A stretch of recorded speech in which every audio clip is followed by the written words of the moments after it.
In 2023, British Gas posted their highest profits in history, £969 million in 6 months. That same year, their debt collectors were breaking into the homes of disabled people, single parents, elderly pensioners, forcing repayment meters onto families who couldn't afford the bills that British Gas was charging them.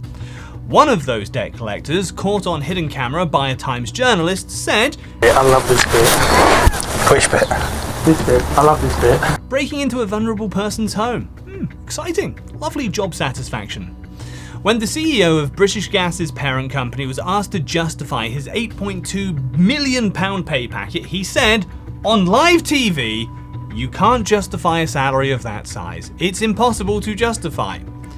He took the money anyway, obviously. But here's the thing. British Gas isn't going off script. They're playing the game exactly as designed, because the system that's supposed to protect your energy bill, the famous price cap, literally guarantees energy companies a profit. It is written right into the formula, right in the fine print. I'm Andy and this is the fine print, and today I'm pulling apart your energy bill, because what's hiding inside that is a system so elegantly rigged that even the regulator, you know, the one whose entire job is to protect you, is staffed by the energy companies. You couldn't make it up, and you don't have to, because it's all in their LinkedIn profiles. Right, let's start with the price cap. Most people in this country believe it protects them. It's right there in the name, right? Cap, a limit, a ceiling. Reassuring word, cap. Almost as reassuring as regulator, but we'll come back to that in a minute. Theresa May announced it at the 2017 Conservative conference. She promised to bring an end to rip-off energy pricing once and for all. Once and for all, you say? Well, that's a bold claim. Let's see how it's going. The cap came into effect in January 2019, and since then, bills have, let me just check my notes, roughly tripled. Under the cap that ended rip-off pricing once and for all. Yeah, a little bit awkward, isn't it? Now, if you're thinking, well, that's the energy crisis, wholesale prices, war in Ukraine. I mean, yeah, all right, true, but the whole cap thing was specifically designed to shield you from exactly that sort of volatility. That was its entire purpose. And there is one rather important teeny-weeny little detail that, you know, politicians conveniently forgot to mention. The energy price cap does not cap your energy bill. It just caps the per unit rate, the price per kilowatt hour, plus a standing daily charge. But there is no limit on your total bill. If you use more energy, and here's a wild thought, maybe because you live in Britain and it's November, you pay more. No ceiling, no maximum, no cap on the thing with cap in its name. That headline figure they announce every quarter, currently £1,758, that assumes a typical household, 2 or 3 bedrooms, direct debit. If your home's older or has the insulation quality of a garden shed, which given British housing stock currently is statistically quite likely, you are going to blow way through that. But even that is not what made me angry, because the cap isn't just failing to protect you, it is actively, by design, protecting somebody else at your expense. Buried in the price cap formula is something called the EBIT allowance, earnings before interest and tax. In plain English, a guaranteed profit margin for your energy supplier. So every quarter, when ofgem calculates the cap, they don't just add up the actual costs, they add a percentage on top. Your energy company is contractually entitled to make money from you by regulatory design. The thing that's supposed to cap your bill includes a line item that says, and here's what the company gets to keep. When the cap launched, that margin was 1.9%, about 18 quid per customer. All right, fine, yeah, customers need some profit. But here's the trick, that margin is a percentage of all the other costs. So when wholesale prices spike, everything gets more expensive. I mean, all right, yeah, fine, I know companies need to make a profit, but here's the trick. That margin is a percentage of all of the other costs. So when wholesale prices spike and everything gets more expensive, the supplier's guaranteed profit goes up too exponentially. Automatically too. The worse things get for you, the more they're entitled to make. Somewhat of a conflict of interest, I would say. And someone has designed it that way. On purpose. And then, brace yourselves for this one, in 2023, during the worst cost of living crisis in a generation, while people were choosing between heating and eating, ofgem looked at the guaranteed profit margin and thought, Yeah, you know what? Let's bump that up. They raised it from 1.9 to 2.4%, plus an £18 headroom buffer per customer. Because if there is one group that was really struggling in 2023, it was the energy companies, with their record profits and restored dividends. Oh, won't somebody think of the shareholders? Ofgem's reasoning? Suppliers needed a bigger cushion because 29 energy companies had already collapsed. Which, and this is the bit where I genuinely had to go for a walk, happened on Ofgem's watch. The regulator failed to prevent 29 companies collapsing and then used its own failure as justification to increase guaranteed profits for the survivors. They basically made a monopoly for them and then handed it over. I mean, it's like a goalkeeper letting in 6 goals and then demanding a pay rise for the extra workload. But hey, let's do the maths, alright? 27 million households on capped tariffs, each with about 62 quid of guaranteed profit built into their annual bill. Your household, my household, all households. That is £1.2 billion a year, guaranteed. By the regulator, from your pocket. Not a penny of it goes for gas or electricity, just profit. Written into the rules, and in practice, Centrica, British Gas's parent, made $3.3 billion in 2022, tripled the previous year, restored dividends, returned $800 million to shareholders. CEO's pay jumped 83% to 8.2 million quid. For running a company whose profits are guaranteed by the regulator. High pressure job, that must be. One person inside Ofgem tried to stop this. Christine Farnish, a consumer advocate on the board, resigned in August 2022 because the regulator was giving too much benefit to companies at the expense of consumers. She warned the rule changes would add £400 to the average bill. She was ignored, and then she was gone. When the one person who pushes back gets pushed out, you're not looking at a mistake, you're looking at a feature. Now, quick side note, if you're finding this useful, infuriating, or interesting, or all of those, hit the like button, and here's a new one for you. Give that little hype button thingy a quick tickle, and we'll find out what that does. It genuinely helps push this to more people, and I reckon more people should know these things. Also, if you want to support me and the channel and the kind of things we're doing here and watch things without ads, which feels appropriate for a video about hidden charges on your bill, I've got a space on MeTV. Link is in the description. It's an independent platform with no corporate overlords, unlike Ofgem.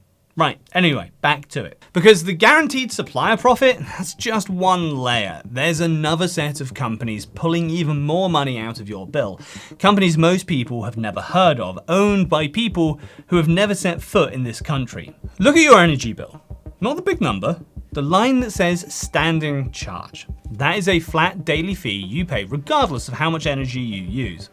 You could use absolutely nothing, zero, nada, no kilowatt hours at all, total abstinence from electricity, and you would still owe this charge every single day. A subscription fee, if you like, for the privilege of being connected to the grid. Netflix, but you can't cancel it. In 2019, the combined daily standing charge was about 47p. As of January 2026, it's nearly 90p. That is £328 a year before you've boiled a kettle.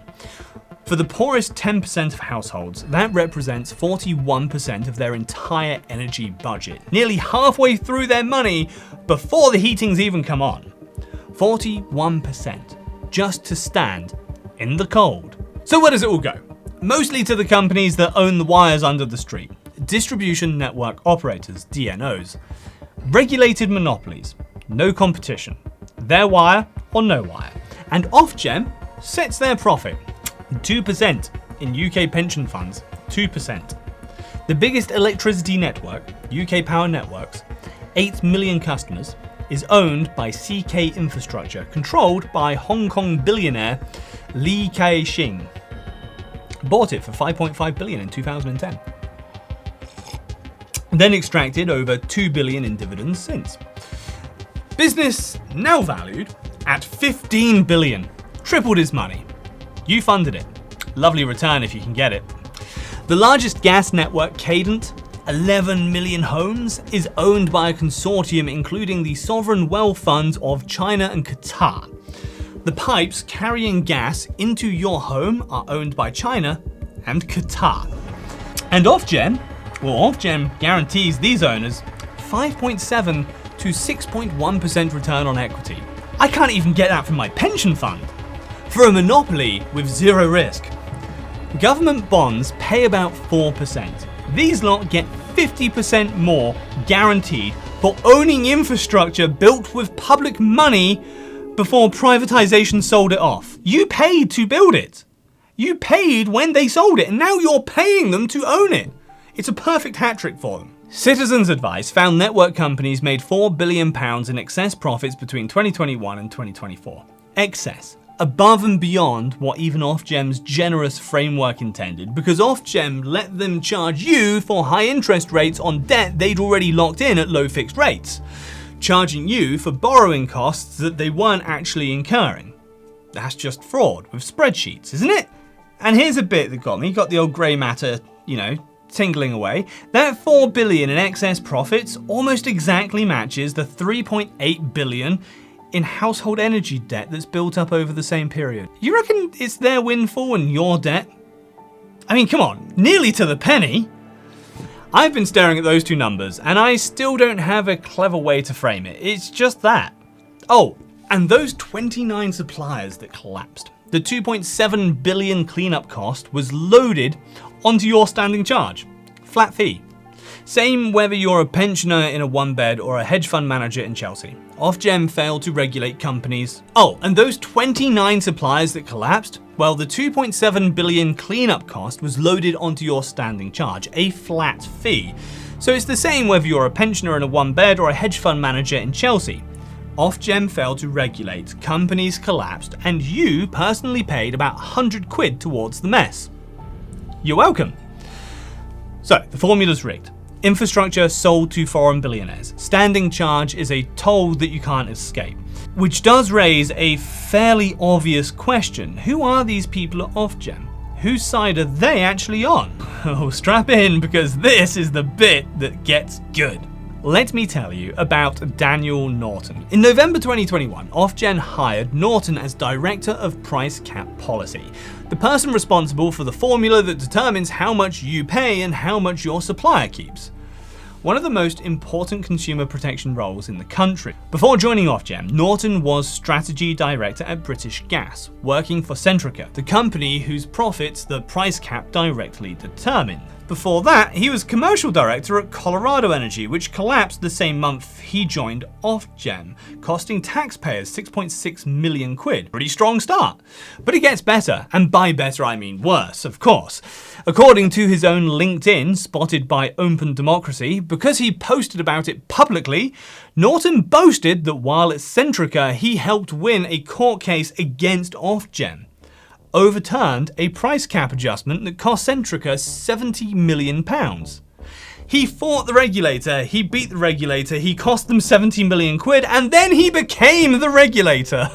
The day before starting at Ofgem, he was publicly celebrating beating them in court. When journalists asked Ofgem about this, their response was, and I promise I'm not making this up, they were delighted to have his industry expertise. Delighted. The word they bloody well used was delighted. They chose that word. He beat you in court, cost you and the taxpayer 70 million quid. And he crosses the road, sits in your chair, takes control of the formula, and you're delighted. Imagine a football club hiring the opposing striker and saying they're delighted he scored 6 past them last week. Norton isn't an anomaly, he's a pattern by the way. He's not even the most egregious one. The current Ofgem chairman, Mark McAllister, November 2023, spent 40 years in oil and gas, founded 2 North Sea exploration companies, awarded an honorary doctorate in 2009. Savour this? For services to the oil industry. He now chairs Britain's energy regulator. 4 decades serving oil and now making sure energy companies behave. One imagines that there were some very difficult... No, actually, I imagine it was all pretty comfortable for him. Anyway, Nick Windsor, 30 years at National Grid, then Ofgem's board. Richard Smith, 20 years at National Grid, then straight to Ofgem. Charlotte Ramsey wrote Ofgem's regulatory framework, moved to National Grid to profit from it, moved back to Ofgem, literally wrote the rules, crossed the road to exploit them, and then came back to enforce them. I mean, come on, you have to admire the commitment to the bit.